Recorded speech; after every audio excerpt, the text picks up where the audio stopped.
Welcome to She's in the Weeds. I'm Sam. And I'm Hollis. We're best friends exploring the intersection of pop culture and the female experience. Be sure to follow us on socials and subscribe to the podcast so you never miss an episode. And if you love us, give us that 5-star review.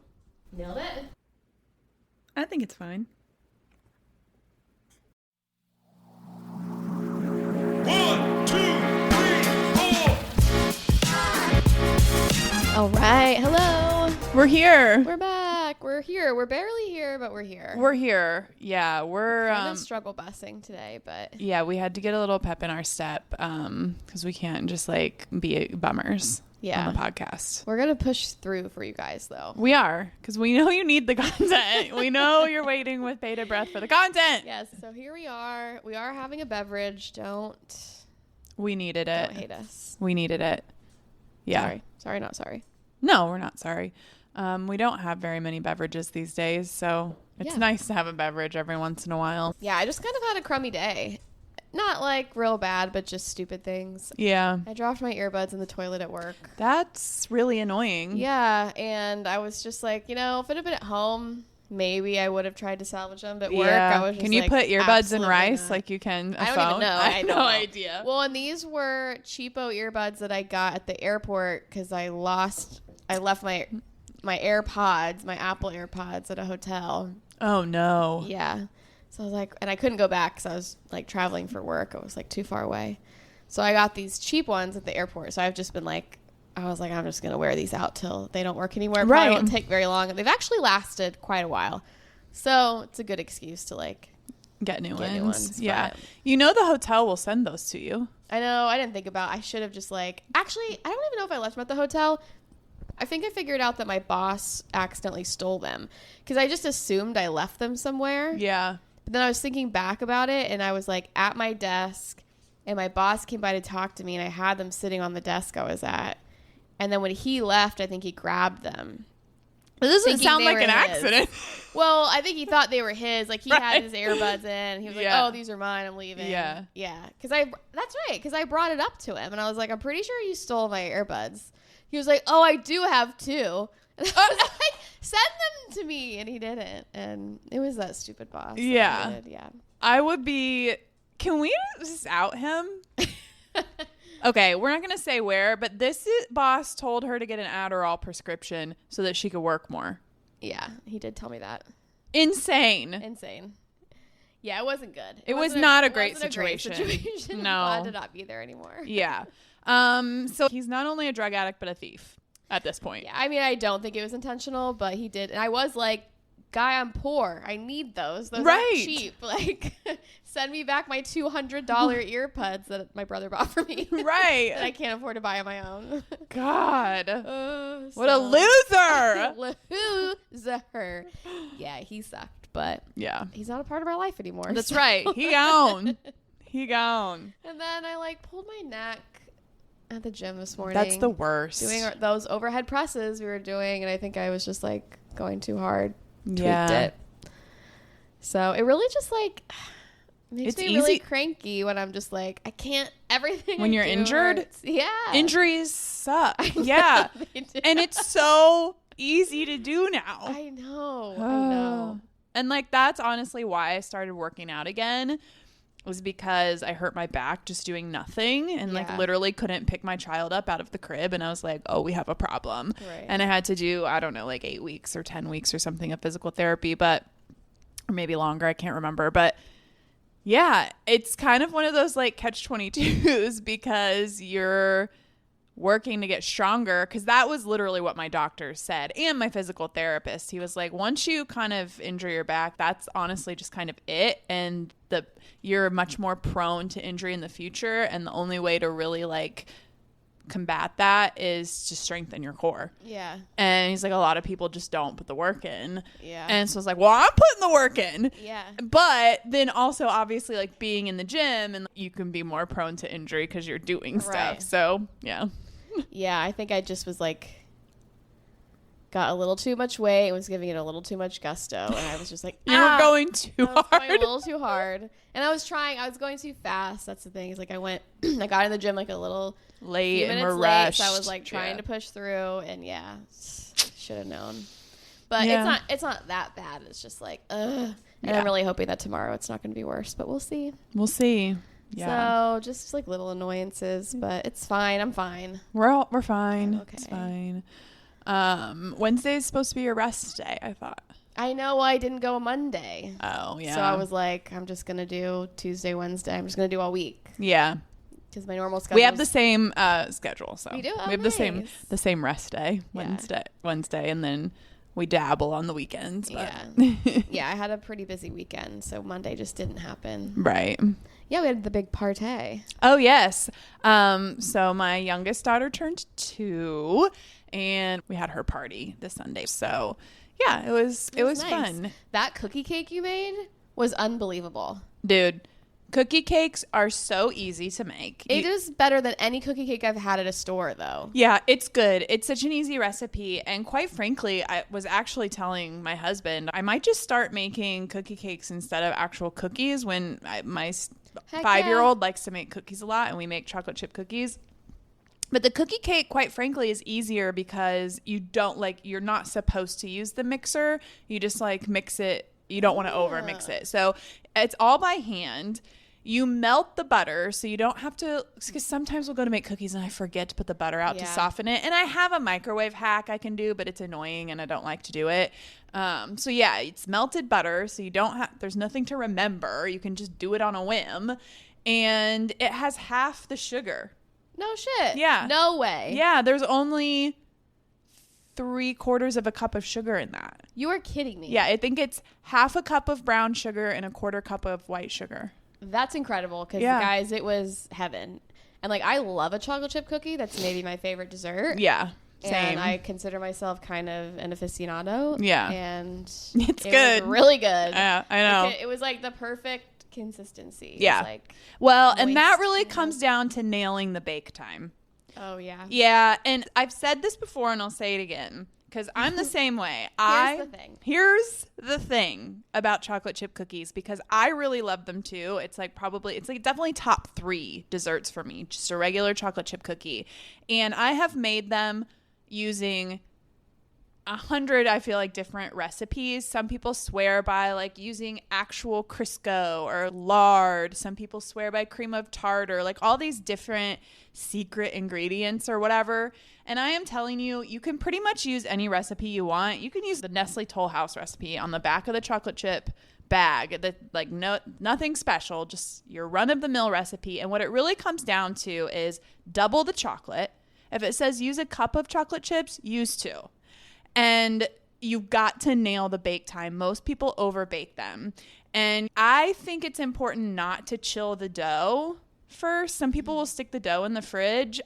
With a regular chocolate chip cookie, you just do it room temperature. And the second they start to brown, you take them out. Because a lot of recipes will say once they're golden brown or the edges are golden brown, take them out. No, that's too much. It's too long at that point. The other thing I will say is I like to throw a little extra salt in the recipe as well. Yeah.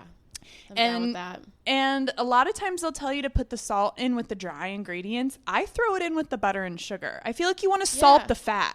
Yeah. You know what I mean? So to me, those are the secrets. Yeah, and that sounds right, because baking is very scientific, and that sounds way more thoughtful of it's the way the ingredients go together. It's not just ingredient is going to change it dramatically. Right. The thing with the baking time is it's just trial and error, because everybody's oven is different.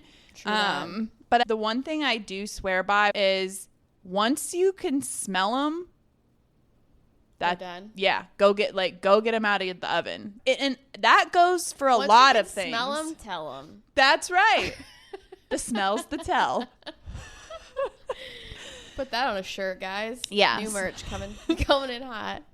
So anyway, I've spent lots of years perfecting my chocolate chip cookie recipes, and it's essentially just a sheet cookie. I don't do it that often, but I might just start doing that instead of cookies, because I would take that all day. It's so much easier. I did, because I had mine, I was, we did it right at the end, and so I kind of took mine to go, and I was in the car and I was just holy shit, this is amazing. Yeah, it's good. Yeah. So it was a fun party too. It was a fun party. I wish How I wish we could share with the listeners all of the hilarious things that were said. Family is fun. Family dynamics and just family is hilarious. And like, I can't out my family like that, but there were some hilarious things being said, and it was just, it was a fun time. And Hollis and I had a pretty funny text debrief afterwards. There were a lot of moments. There were a lot of stages and a lot of moments. Yes. In each stage. It was pretty funny. Yeah. It was a good time. I can't believe I have a 2-year-old. What I really can't believe is that in less than a month, I have a kindergartner. Yeah, that is mind-blowing. That really is mind-blowing. I'm sorry, what? And like, I have really mixed feelings about it. On one hand, I'm just like excited for her for like this new chapter, and I'm excited to like get a little bit of my life back during the day. Now, of course, I have a 2-year-old, so that's a small amount of my life. But on the other hand, I'm like, I have to admit, I'm like a little pissed off about the structure being imposed on me by somebody else. Yeah, especially when you've been living in your own structure for so long. Yeah. Yeah, that would be that would be a hard shift. Yeah, and I think it's going to be even harder for me because of how flexible my husband and I are. I mean, we're self-employed. Neither one of us have a conventional 9-to-5 job. I haven't had to be anywhere or do anything at any specific time for like 6 years. Yeah. You know? And yes, I mean, she went to preschool, but that wasn't full time. And it was also like we were able to like pick the days that she went, and wasn't a full-time situation, and it was only half days. So yeah, I don't know, like the thought of having to travel at the same time as everyone else, and the thought of like, so is this a drop-off pickup situation? Like do buses even exist anymore? And yes, they do. For kindergartners? They do. And this is, I actually have this on my list because this was kind of funny. They do exist. I declined when I registered her. You know, they asked. I just clicked no, I didn't need bus service.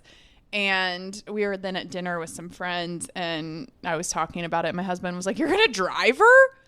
And I was like, "Yes. This is an entirely new experience for her. I'm not just going to like kick her in the butt onto some bus with a bunch of strangers." But like, that's what I did. That's what we did. I know. And that's what our friends were like, you know, we kind of decided like to just start there. And then if we didn't like it, like we could drive them. But I don't know. I feel like, and maybe this is just me, and it's funny, I felt a little self-conscious saying it at the dinner, so I didn't. And like, this is not meant to be like judgmental for any parent who's putting their kid on the bus. Like, your family, your choice. Do your thing.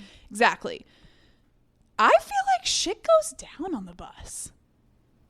It definitely does, or did. I mean, I feel like the bus driver cannot watch the kids. He's driving the bus. She is driving the bus. And I feel like no one ever listened to the bus driver when they tried. They were like, shut up, bus driver. Right. Like, I mean, we're 25 feet away from you. Yeah. The back of the bus is right. really When you're at the back. Down. I mean, yeah. So I feel like kids are getting bullied on the bus. I feel like there's a little bit of a, I'll show you mine if you show me yours situation going on the bus. Like, guns. There was a gun on the bus here. Yes. So I don't know. I just feel I'm just not ready for the bus. Yeah. It's a big enough change and transition as it is. And I rode the bus for not even a full year. It was first grade, and my mom and I had just moved, and she had driven me in kindergarten, and I went to private school, so, I mean, I don't know that has anything to do with it. I mean, the buses still take you. But because I went to private school, we didn't have bus drop-off, like, right in front of the school. There was a public middle school right next to our school. And so I got picked up by the bus. I transferred at this one school. And then I got dropped off at the middle school across the street from my school. Now, when you're a kid, like I just get dropped off in this parking lot of this middle school. I'm like, this isn't my school. Yeah. I start to panic, and I'm not familiar with the surroundings, even though my school's right across the street. You just like don't. Yeah, it's too far. And I can't remember now if I like messed up and got on the wrong bus, or if this was like my first time. But I remember seeing this girl who is a good friend of mine still to this day. And I was like, oh, there's so-and-so and her brother. And I was like, I just followed them. I followed her and her brother. Her brother was a couple years older than us. And I followed them like around the middle school, and then you could see my school. And I was like, oh, my school. And I just followed them across the street and we went right in. Oh, so you figured it out. See, I figured it out, but I remember sitting down on the steps of the middle school and starting to cry. Aww. And like why I didn't just I think I was, you know how you get embarrassed as a kid? Yeah, 100%. I was like embarrassed or like afraid to like ask an adult. So I just went and sat down on the stairs. I started to cry, and then I spotted that girl and her brother, and I was like, oh! Dude, that's so funny. I have a very similar story. It was the first time I rode the bus. Or no, it was the first time taking the bus home, because I think we used to like take the bus to school and then maybe we get picked up, or we'd go to Latchkey. That's right. I was a Latchkey kid. But this was the first time. It was second grade. I was taking the bus home. My bus was number 14. And I remember my dad was like, I'm writing your bus number on a piece of paper and I'm putting it in your backpack. And I was like, great. I met my friend. We became best friends. And she was like, I'm on bus 16. What bus are you on? And I was like, oh, me? I'm 16 too. Me too. I didn't even check. I was like, book it. Let's get on 16. We're having a good ass time. The bus went You're down. having a good ass time because the driver's paying no attention to you. I mean, she's just booking Lighten up joints. She's booking it down my street, which was so funny, is she went down Hart Street Road, but she doesn't. She flies past my stop. And I'm like, wait, what? And what's so funny is that I didn't say anything. Of course I wasn't like, wait, that's where I live. I was because I was like so embarrassed. Yeah. And I was like, well, surely she'll get me on the way back. You know? She's probably making a loop. I'm going to be dropped It's a loop. It's a loop. But so I'm sitting there just like panicking, my friend's talking to me, and I'm just like in my head, I'm just like, oh my God, I'm never going to go home. And then over the intercom. It's just going to be me and the bus driver at the end of the line. Kids are getting off one by one. My friend's leaving. It's just like, there's only like me and 3 other kids. And I'm like, am I ever going to go home? And then, no, there's more kids because this part of the story, the bus driver gets a call on the intercom and is like, all right, let me check. Is there a Hollis on the bus? And I was like, me? Because my mom was waiting for me. And was panicking because you weren't there. And I didn't get off the bus. So she called the school. So the school had to like call every bus and be like, do you have a Hollis Austin on the bus? And so she had to stop at this like daycare and drop me off. And I remember I got out. My mom was there waiting. She's like, I'll meet her here. The bus is going to go past this. I got out, and at the daycare, there's like, I remember this specifically, there are all these kids like on the fence because the bus pulls over in the street. There's like, all these kids, something's going what's down. Going on? And I'm crying, and I'm just like, oh God, what's going on? Everything was so heightened, you know? Oh, it's very traumatizing. So yeah, the bus sucks. Yeah, I was traumatized by my situation. I hated riding the bus for lots of the reasons because there were bullies. There were big kids in the back. Yes, they're always mean. I would always just get on and like be really quiet. But also it's probably maybe a good thing to like experience a little hardship. Yeah. But you know what sounds worse is, I don't know, pick up drop off sounds horrible as a parent. I mean, we'll see. I don't know, you know. Yeah. It could very well be a situation where next year I'm like, your ass is on the bus. Yeah. I mean, I don't know. We'll see how it goes. But I could definitely see a kindergartner. You want to like she's 5. Take her there. Yeah, you want to take her there, make sure she's okay on her first day of public school. Yeah, I want to watch her walk into the building. Yeah. No, I think that's totally reasonable. So we'll see how it goes. But it's so funny because I got her registered and then they give you like a login. So I go to log in to my access thing and it's like, oh, systems are down until July 21st. It's like, July 21st? I'm like, school starts on August. Before school starts. I know. I'm like, what? I'm like, okay. I'm like, the information must be somewhere else. So I call and leave a message, and the woman calls me back. And I said, yeah, is there anywhere else to like access the information? She's like, oh, no. She goes, staff we don't have any access right now either. This is just the time that they kind of get everything figured out, and they're still doing data entry or something from the year before. I don't know. And I was like, okay. And I was like, well, so I just don't know anything. I go, I don't know like her teacher's name or like what time to be there. And she goes, oh no, it's just a mad rush on the 21st when everybody comes back. What? She goes, nobody else knows anything either. I was like, okay. Like, I'm sorry, what? And we just got rid of the education department. Perfect. Yes. Things are bound to look up any moment. Oh, that's my God. Crazy. I can't believe parents aren't like 2 weeks before school starts. Because I was like going to take my daughter shopping to get her school supplies and get some clothes maybe this weekend. The best shopping there is. Yeah. But I can't because I don't know what she needs. That's nuts. Yeah. Yeah, no shit, Mad Dash. That's going to be crazy. Yeah. Oh, my God. Can we talk about school supply shopping, though? Mm-hmm. I don't think I've ever had a more satisfying shopping experience in my life. It's wonderful. Oh, God. I'm thrilled. Yes. Yeah. I mean, she's not nearly into Lisa Frank as much as I was, but oh well. Well, she'll grow into it. I mean, because Lisa Frank's back, or she's still she around?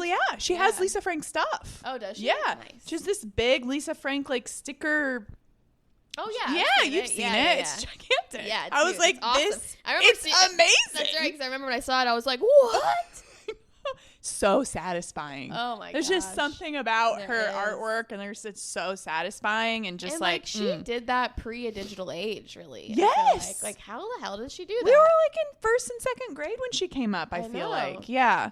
So yeah, I can't wait. I have a feeling it's not going to be as cool as it was. I don't know. I just feel like they're not going to. I mean, kindergarten, surely you'll be doing like, crafts and stuff. Yeah, she'll need the 96 box of crayons. Are they doing everything on iPads these days? I think so. That's sad. That was a question on the registration is, do you have access? Like, what devices do you have? No way. Yes. Oh, man. So you have to bring your own devices? I think it was more just, I think they have like a device that the school provides or will provide, but I think it's more for just like, do they know how to use it? Well, also just like, do they have access to one at home? Right. So like, do they know? Are they familiar with it? Are they familiar with it? And then, like if they're going to do e-learning, maybe like if they're sick one day and they don't have a device from school, like do they have access to one at home that they can use, kind of a thing. So, yeah. So. Man, that's interesting. Yeah, I know. I have new neighbors. Oh, yeah. Some people are moving in out here. They sent me the nicest note. They did? I came out, I opened my door, and there was a card in an envelope. They had written "Hi Neighbor" on it. It was this lovely card that was like, "Hi, we're your neighbors. We moved in next door. Here's my phone number if you need anything." That's nice. Hi. P.S. I really love your furniture. Oh, cool. Or porch furniture. I know. I was just like, you guys are the two loveliest. I wonder if that means they're going to be loud and annoying. No, he did say in the Is he a drummer? They did say in the note, they were like, we're not partiers we're not loud or big partiers, but if you ever need anything, here's my phone number. And I believe them. I met them. They seem like nice, quiet people. Yeah. I mean, that's a lost art. I know. I was like, this is the nicest thing anyone's done. Heck yeah. In so long. This is the nicest thing anyone's ever done for me. Honestly. Yeah. Good deal. So I do have to briefly bring up that did I tell you that Annabelle was on tour? Annabelle? The doll. From The Conjuring. Oh, no. The real Annabelle doll. What does that mean, the real doll? So the doll in the movie is based off of the real Annabelle doll that was at Ed and Lorraine Warren's real house. Oh. They had their little like room with all of their relics and objects that are supposedly haunted. Oh, okay. Yeah, because like all of their stuff is like based on supposed true stories, and they were like actual real people. Got it. So the whole Conjuring series is based on them. I see. So they had the Annabelle doll. It's just like a Raggedy Ann doll. It's a rag doll. It's just a fucking rag doll. It's just a rag doll. It looks very unassuming and like sweet, That's how honestly. She gets you, though. Yeah. So anyway, they have since passed away, and their like dying wish was that nobody move this doll or do it. Yeah. Like, oh, wow. They would like release the demons. Yes. So of course, people took it on tour. Naturally. So it's been on tour, and the handler has died. It's just been on tour, like they're taking it places and people can come see it? Yes. That kind of Yeah, like on an actual tour where they're going to different cities. People are buying tickets to go and see the Annabelle doll. Oh, interesting. So the handler, what's his name here? Dan Rivera, who's a paranormal investigator and I guess has spearheaded this tour, has died unexpectedly while on tour with the doll. Oh my God, of course. Of course. We all know who did it. That raggedy bitch. What's her name? Annabelle. Yeah. So anyway. Oh man. I mean, it's almost like too good. If you were following that, I mean, that is like. Yeah. That is like heroin straight to the Now, vein. they haven't released like details of his death. There were people commenting saying, I guess, that he's diabetic. So like could have been something to do with that. But it's just one of those things to me. Like, I don't really know what I believe in terms of all that stuff. I myself have never had a paranormal experience other than my Ouija board situation, which I've learned some new things about the Ouija board, though. Apparently, the entity that controls the Ouija board is called Zoso. Don't say it out loud. Sorry. But anyway, I did have an experience with the Ouija board. If you want to hear about that, listen to episode 1. I talk about it. It was kind of a wild experience. Other than that, I've never had a paranormal experience that I'm aware of. But to me, it's one of those things where it's like, just don't. Just don't what? Just don't risk it. Don't take it on tour.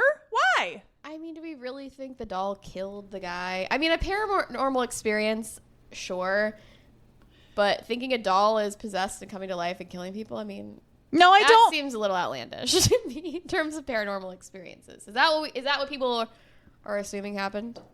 Oh yeah, people are definitely linking it to the doll. Yeah.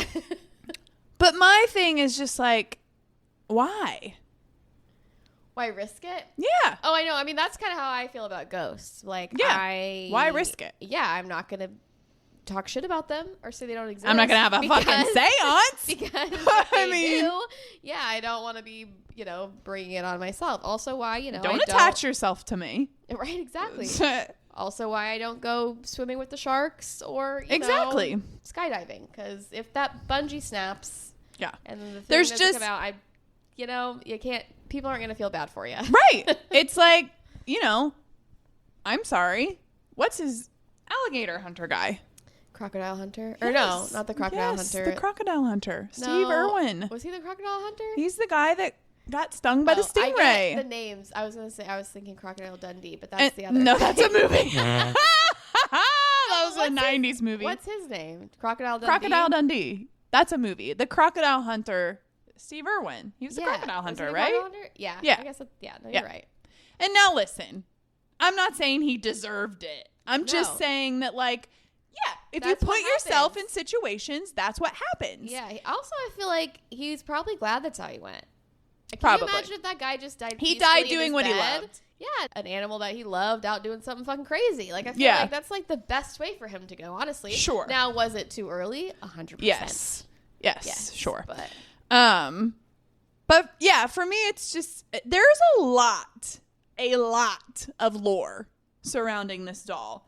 And these people, the Warrens, were very much like, do not fuck with her. Just don't. Just don't. And now here they've gone and fucked with her, and this is what's happening. Well, and yeah, because they all were like, oh, ha, ha, ha, like the doll's going to kill me. Shut up, old lady. It's no big deal. And then here we are. Yeah. So anyway, it was a headline. We'll say that. It was a headline.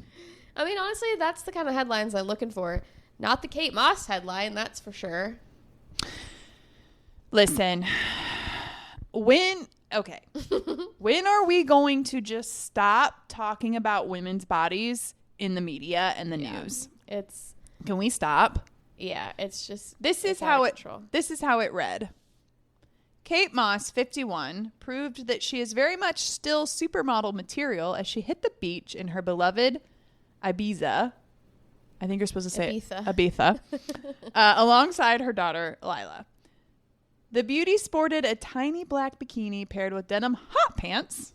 She dropped her trademark pout to laugh uproariously with her only child. Her flat stomach and lithe limbs proved Kate maintains all the makings of a supermodel. She looked incredible in the skimpy top, which also boosted her cleavage. Honestly, insane. I know, like, just because you're talking positively about her body doesn't make it okay to just like talk about her body. And like, That's the headline. The article went on at length. Yeah. Just on and on and on about nothing but her figure and her daughter's figure. And it was just like, who? Gross. Who needs this? Right. Who wants this? Insane. And it's just, you would not see that about a man. It would just be like, Leonardo DiCaprio enjoys a beach vacation with new certain somebody. Yeah, with a new 25-year-old girlfriend. Yeah. So I thought it'd be interesting. I asked Chatsy to write me a similar article about a man. All eyes were on, celebrity name, as he soaked up the sun with his son during a picturesque beach vacation this week. The 40-something heartthrob looked every bit the leading man, flaunting a sculpted torso, broad shoulders, and sun-kissed skin that seemed to glow against the shore backdrop. Clad in just a pair of swim trunks, the star's defined abs and strong athletic build didn't go unnoticed by beachgoers or cameras. His effortlessly tousled hair and signature smirk only added to the timeless charm that's kept fans swooning for years. Whether splashing in the waves or walking barefoot in the sand, celebrity name, was the definition of beachside perfection. You would never see that about a man. No. Never. Not. The only thing I can ever think of that I've seen, maybe occasionally, I have seen an article about like Channing Tatum where it said something about chiseled abs. Yeah. And that was like when he was promoting Magic Mike. Yeah. I mean, that's the only, you would never see that. No. You just It's insane. You just wouldn't. Yeah. And it's like, it's just so funny. Like it feels like we've made so much progress, and then you see things like that and you're like, well, okay. Nothing's changed. Nothing's changed.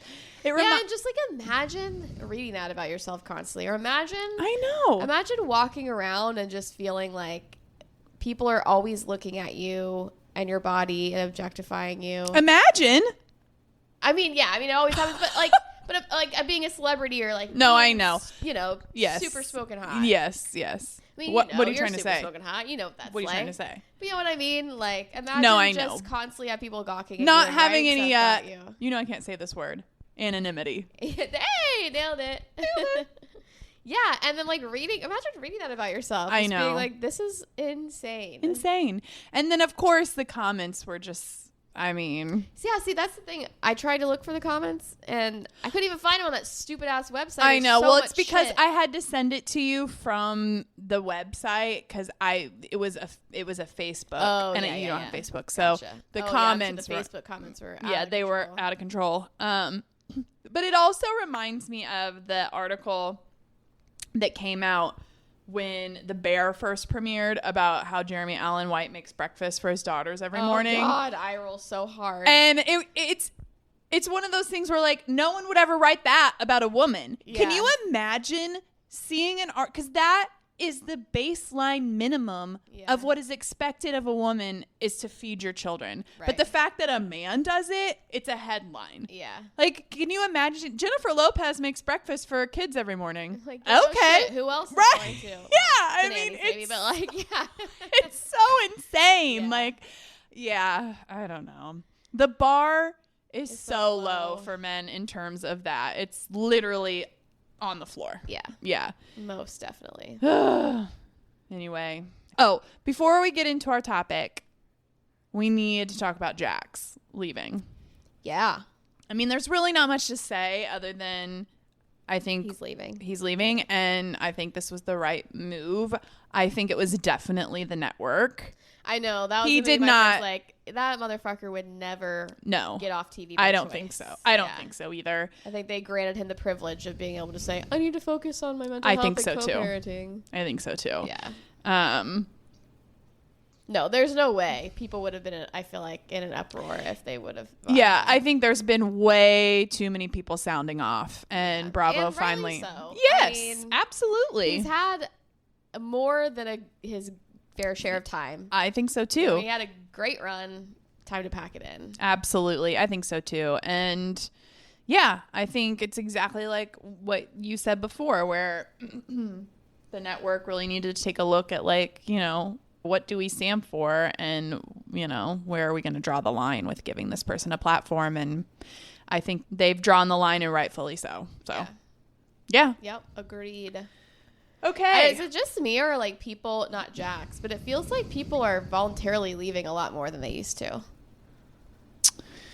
Like people are like Danny and Nia are sitting out. I feel like, didn't they say they weren't coming back? That's not real. It's not? No. Something came out. No. I swore I saw like them talking about how like this isn't good for us.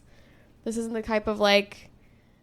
Well, there was a thing circulating that said essentially that. It was like a picture of them and it was text and it did say essentially what you're saying. Like, this isn't, we're making the right choice for our family to step away, but they confirmed that was fake news. Oh, really? Yeah, because one's been circulating about Kristen and Luke too, and she's confirmed that was also fake news. Gotcha. All right, well then, never mind. Yeah, because when for a second, it felt like, oh yeah, people are like, voluntary, because Garcelle.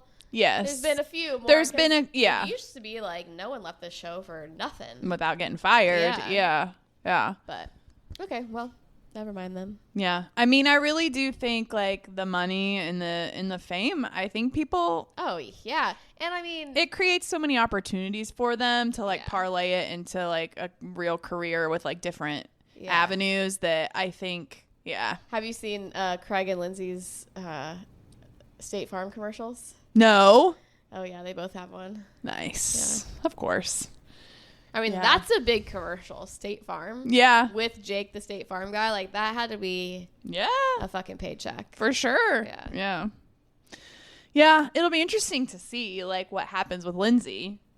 Yeah. Because, I mean, she's made it pretty clear that, like, she's willing to come back in whatever capacity they allow if they do. And...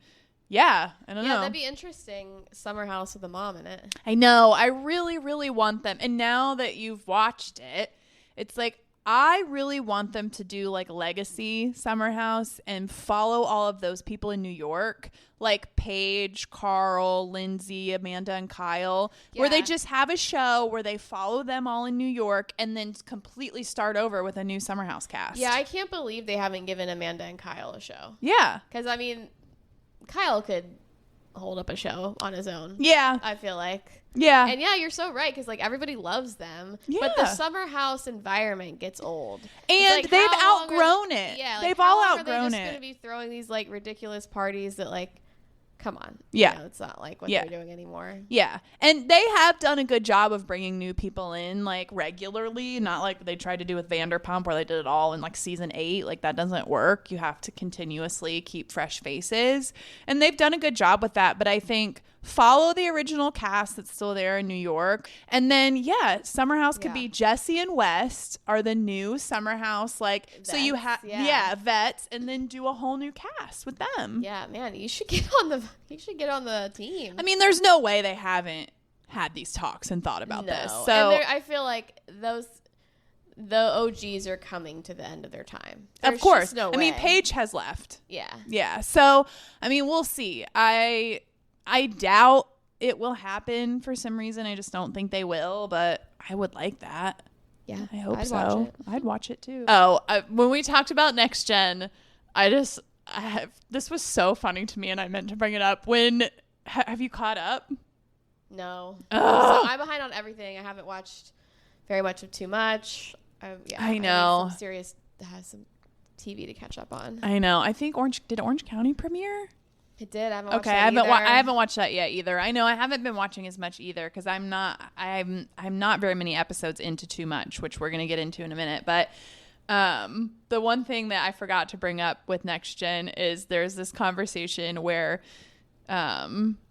Brooks is talking to Seth and it's like in a confessional and they're sitting there talking to each other and he's like, yeah, you sent me to these golf intensives and Seth's like, what are you golfing? He's like, you mean golf camp? And he's like, yeah. And he's like, intensives? He's like, he calls it golf intensives. And it just struck me as so funny. And then his dad just clowning on him being like, you mean golf camp?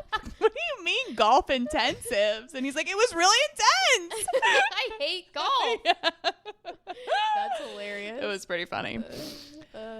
Okay, should we move into the weeds? Let's get into the weeds. Okay, so we are talking about Lena Dunham today. Yay. And I'm sorry. I just don't. Here's the thing.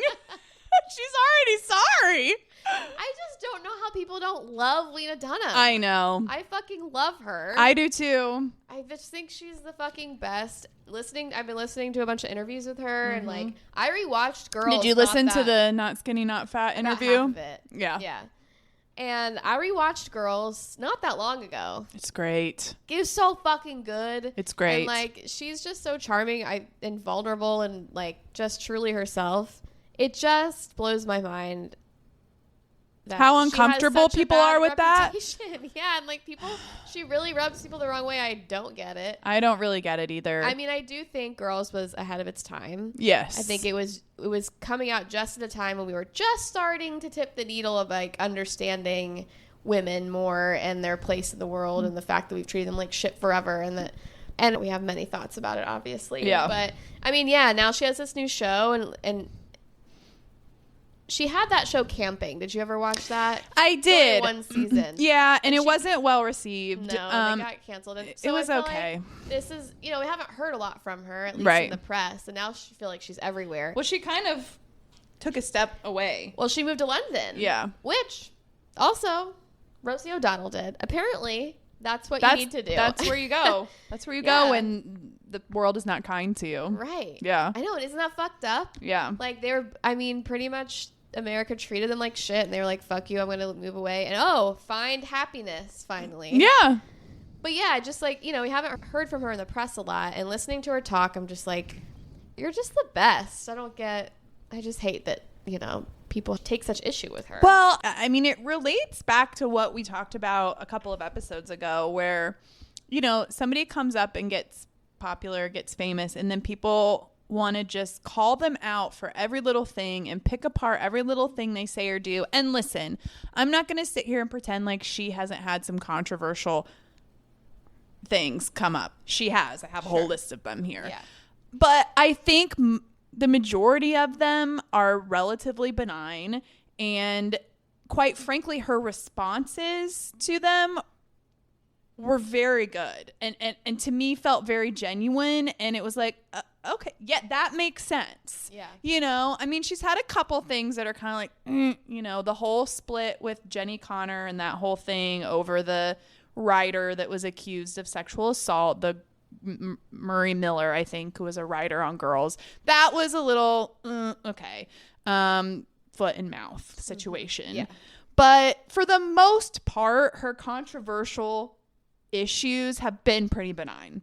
Yeah. And from what I can gather from the platform that she's created for herself, I think she's a very compassionate, very vulnerable, very supportive of other people and other women, and is on the right side of a lot of issues as far as I'm concerned. Definitely. And I think she's also been very open about the fact that like she is just a girl. Yeah. A person out here in the world trying to be herself. Right. And that is threatening to a lot of people in this country for some reason. Well, we know why. Not for some reason.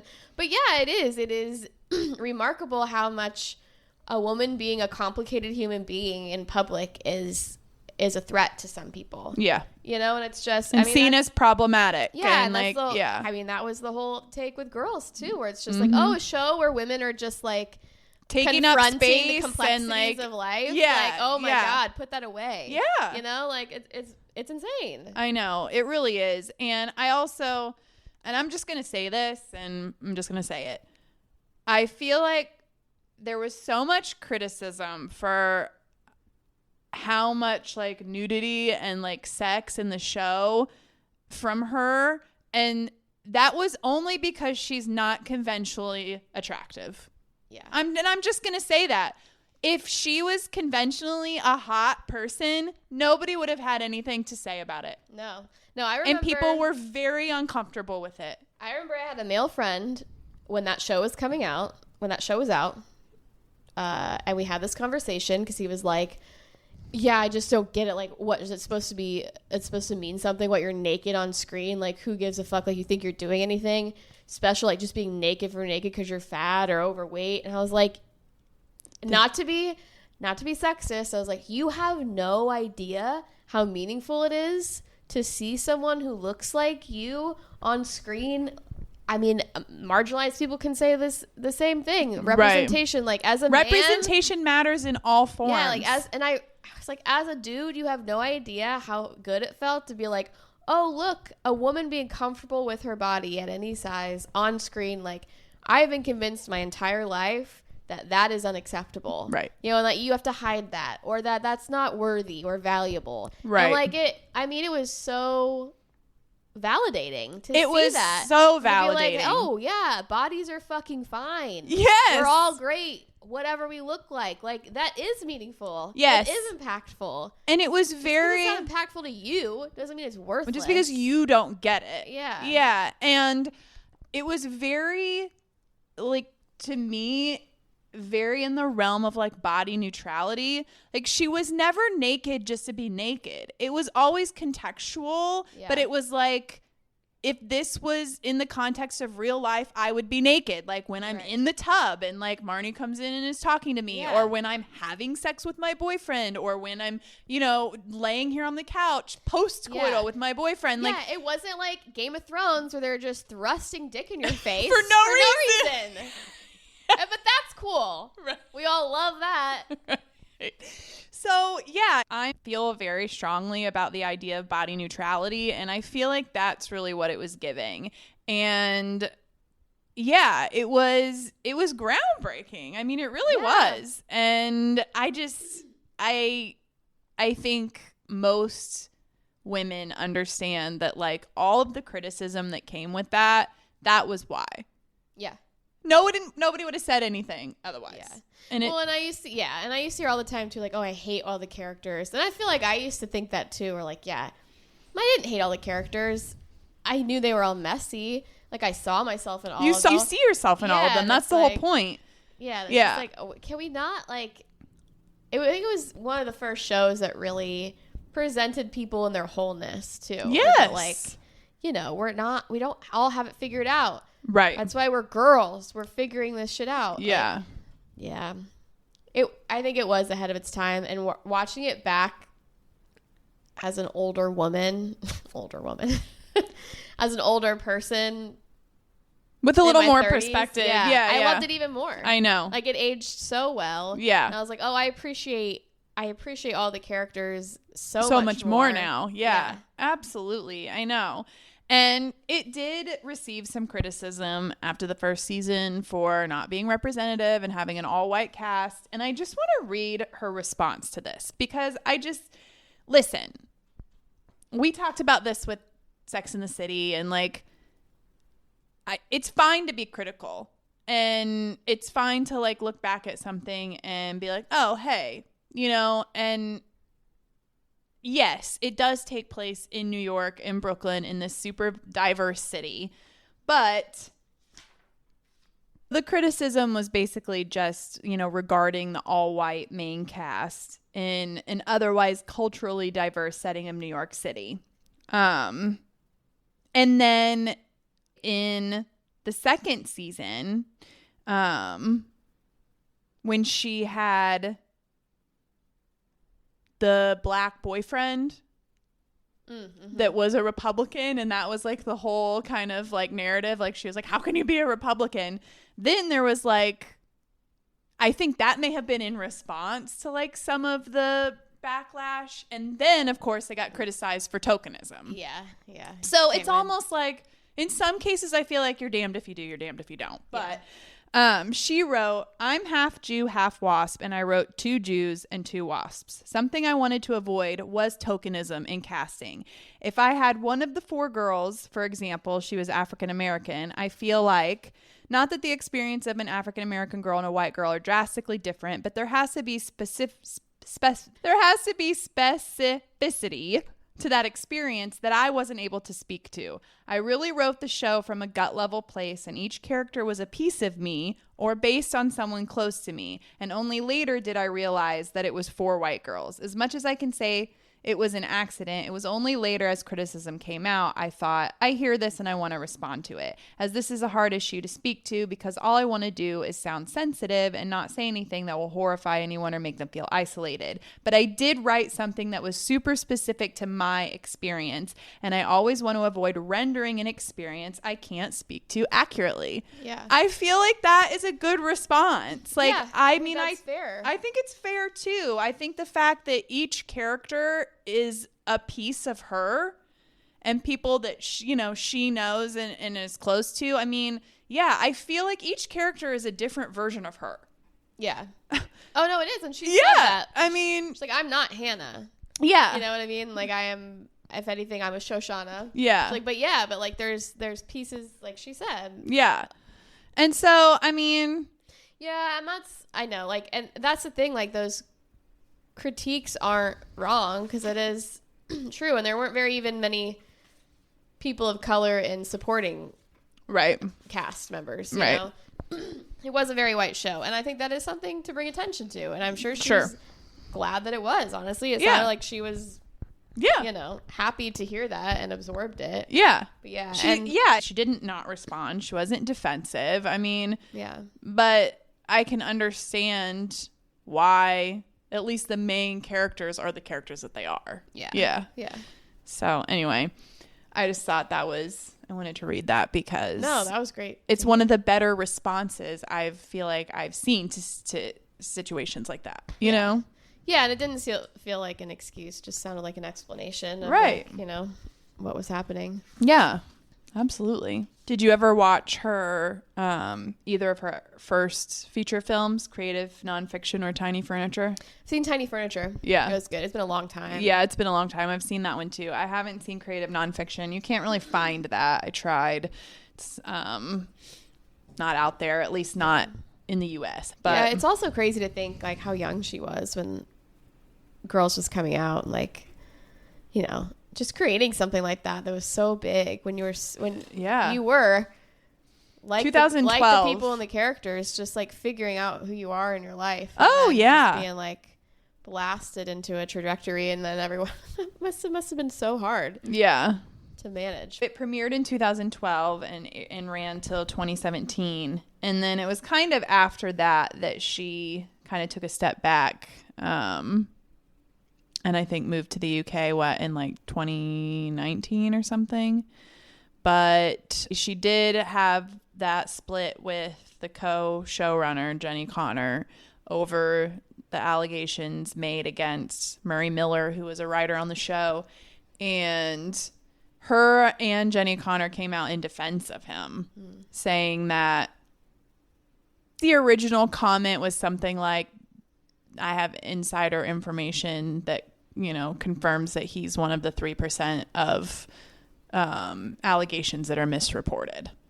So basically saying that there was a mistake and she had some kind of knowledge that proved that. But then there was a lot of backlash and people were like, you know, not happy that she had said that. And then she came out and apologized for it and said she didn't actually have any information. Oh. So that wasn't Yeah, great. not great. But then after that happened, the editor, I think, of her Lenny letter, the feminist letter that her and Jenny. Oh, yeah, I used to love Lenny Letter. Yeah. It was so good. I forgot It about was that. great. Yeah. So the editor or the person who ran it, I can't remember exactly what the title was of the person, was very upset about that and quit. And then I think that was kind of the demise of the letter after that. I mean, that's also fair. Yeah. To be upset about that. Yeah. Have you watched much of Too Much? I've watched maybe like the first 3 or 4 episodes. Yeah, I'm really excited. She stole our joke. Did you see that? No, I haven't seen that, but you told me. Yeah. Okay, so in episode 2, I think it's in episode 2, and I can't remember now what's being said, but it's Jessica, the main character, is saying something, and she says something weird, or like she says a bunch of stuff, and she goes, "Ugh," or something like that. Hey, we copyrighted that. And I was like, listen, that's our joke, Lena Dunham. Well, I mean, we did tell everyone to use it because it works, so she probably just listened to the episode. Oh, she's a weed whacker. Yeah, she is a weed whacker. She's a weed She's whacker the for number one sure. whacker. Yeah. But I really like it so far. Yeah, I mean, people have been raving about it. Meg Stalter is hilarious. She's the best. I mean, we were talking about how she's just been carrying Hacks. Oh, yeah. I mean. And she's in this group of, not to sound like a hipster, like, oh, I've been watching her for years, but she's in this group of comedians who are having their comeuppance in the last few years that have been on the internet grinding for years, putting out, like, comedic material, and then have just been like, you just watch him get big breaks. Yeah. And it's just like, oh shit, like Benito Skinner, Benny Drama, he has a couple names. He has a show on Prime that's fucking awesome. He's just been making like hilarious videos online for years. Yeah. And it's just like, I feel like they're all, it's kind of like the Seth Rogen crew. Right. You know how there was like Free guys, Freaks and Geeks crew? yeah. That, like all kind of came up at the same time. Yeah. I feel like it's like a new era of funny people coming and getting there. I'm here for it. Yeah, I love her. She's so unique. So similar to Hannah's character in certain ways that it's like very nostalgic to that character, but she's also like so much her own character too. And I've really been enjoying it. I did not see, is it Will Sharp? I didn't see him being funny for some reason. I don't know why. Like, he didn't really dazzle me in the White Lotus. It's just kind of like whatever. For some reason, I just like didn't see him like being funny. I don't know. And he's funny too. Like, nice. I'm really enjoying it. I love that she's got some of the same people from Girls, which has been fun. I love that. Yeah. So I'm really enjoying it. I think she's had an amazing career. I'm excited that she's like kind of back in the spotlight and hoping she's going to do. I did see that she pulled out of the Polly Pocket movie as director. So, and she talked about that on Not Skinny Not Fat. And she just said I think I read online that it just said like creative differences, but she's pretty good friends with Greta Gerwig, I guess. And she's like, there are certain combinations of people and things that happen where you can like really create like an iconic movie when it comes to something like Barbie, or I just didn't feel like Polly Pocket was going to do it. Yeah, or that she's like, I wasn't the right person. Yeah. Yeah. So, also, it feels like, are they just trying to do another Barbie, but just with Polly Pocket? That's what it feels like. And that's kind of what she was saying too. And she's like, just trying to recreate something that made a bunch of fucking money. Right. Like, and it's not all lightning in a bottle. Yeah, exactly. Kind of a thing. So, I don't know. That's probably a smart move on her. Probably. Yeah. And we'll see. I mean, listen, we all loved Polly Pocket too, but in terms of like iconic toys, it's not that it's iconic. Not it. I'm like, what is the story going to be? At least Barbie had like a strong narrative. Yes. What's Polly Pocket? A very strong narrative. Yeah. Polly Pocket doesn't have a narrative. Yeah. I mean, you can make it whatever you want, I guess, is like they did with Barbie. But that's where it's going to fall flat, because it's just going to be some stupid made-up story. Yeah, we'll see. I mean, I guess all stories are made-up stories. Yeah. To some degree. And I mean, somebody could have said the same thing before Barbie came out, and look how amazing it ended up being. So who knows? All right. Should we move into Grapes and Gripes? Yeah. Okay. My gripe goes to Zoom calls with more than 4 people on them. That should be illegal. It should be illegal. It's getting out of control. No one knows. I mean, we've been doing it for so long, but it still feels just like it's the first time every time you get on a Zoom call. Yeah. You know what I mean? Know, yeah. It's just like, oh God, this again. Phil, your camera's not on. Mark, we can't hear you. Can someone please mute? I can hear you typing. And it's just like, and it's always like, you know. Oh, everybody starts to talk at the same time. I feel like I'm so awkward on them, so I just don't talk. Right. You know what I mean? So most of my